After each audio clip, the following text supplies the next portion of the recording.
All right, guys, so now we're ready for our next step, which is talking about how we write our body paragraphs. Now, again, for a 3-page paper, I think you need to plan to have 4 body paragraphs, maybe 5 if you know that you write concise paragraphs, maybe 3 if you know that you're a little more lengthy. I think 4 is a happy medium here.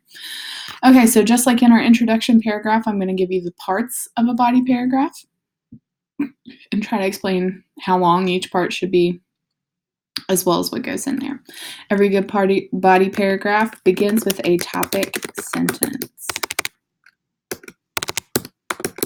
Typing is hard and talking at the same time. A topic sentence is one sentence. It should state the topic of this paragraph and connect back to the thesis statement. Okay, so for example, looking back up at my generic statement, which I didn't give very much to work with, right? I know I'm talking about Bacon's Rebellion. So an example might be one factor that contributed to Bacon's Rebellion was the system of indentured servitude in colonial Virginia. Okay, and so now I know that 1, I've connected it back to my thesis statement because I know that I'm talking about Bacon's Rebellion, and 2, I've given the topic, which is the system of indentured servitude, and so that is a good topic sentence. After the topic sentence, I provide evidence. I need to see this in every paragraph, and this is so you can see I give you grades on that rubric for that. So do you have topic sentences? Do you have evidence and analysis? These are really big parts. As you can see there, I weigh them more than anything else. So evidence and analysis in these body paragraphs are really important to me. This is when you do the work of thinking and showing me your thinking. So your evidence should be a quote or paraphrased information from your textbook or the John Green crash course, let's say crash course videos. That means that you must have citations here. You must have in-text citations telling me where that evidence comes from. Okay, so for example here, if I'm talking about indentured servitude, I'm going to go back to either the crash course video or to my textbook, find some information about that. I usually just paraphrase and put it in there, but even for paraphrased information from a source, at the end of the sentence, you need to, in the parentheses, since we're doing APA style, add that citation. I will have one more mini lesson video at the end where I go into that citation process a bit more deeply. Your evidence usually is 1 to 2 sentences. And then after you provide that evidence, you do your analysis.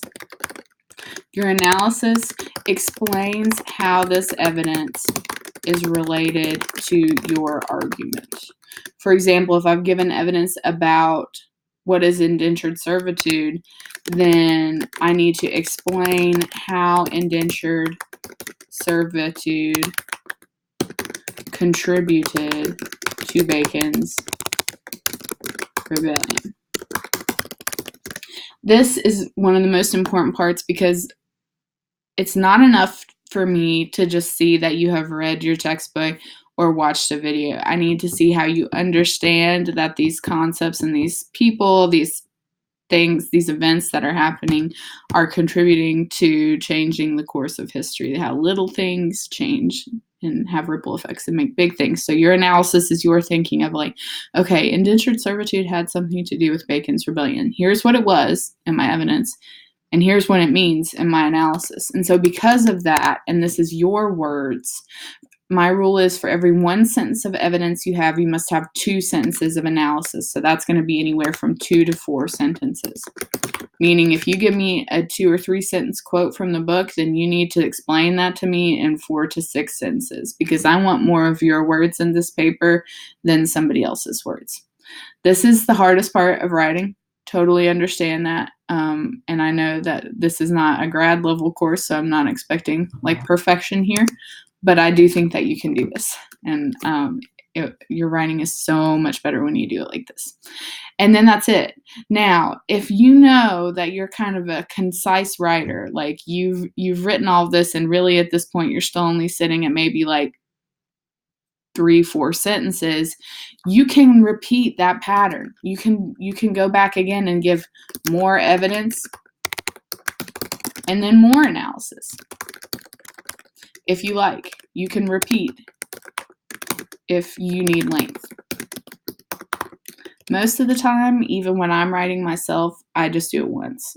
I give 2 or 3 sentences of evidence, and then I give 4 to 6 sentences explaining why that's part of my argument, and then I'm ready to move on. But you can continue to repeat that if you're struggling to get the length that you need. And then finally, you need a transition. This is one sentence, letting your reader know that I'm done talking about this and I'm ready to move on.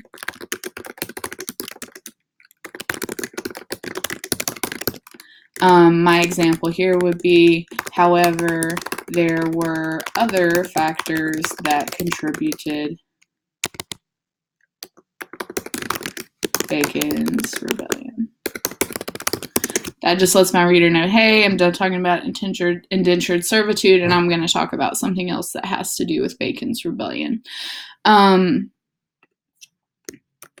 say this generally, and I am a stickler for this. Jonathan Oster's in our class, and he will tell you this too. Do not use, in academic writing, please do not use I or me. If anywhere in your thesis statement you've got something like, in this paper, I'm going to freak out. I hate it. It's not academic. It's bad. I know that some teachers teach you to do that, and shame on them. Shame on them for that. Do not use I or me in academic writing, okay? Just delete it. It's meaningless, all right? Say what you need to say without saying, in my opinion, because it's bad. So in that analysis part, you don't have to say, in my opinion. Just delete that and say whatever you were going to say. I know it's the analysis. I get it's your opinion. All right. That's it for body paragraphs. If you're nervous about those, same deal as intro. Send me a message and I'll help you through it. Don't do it on Thursday night right before it's due, but if you give me a little time, I'll help you.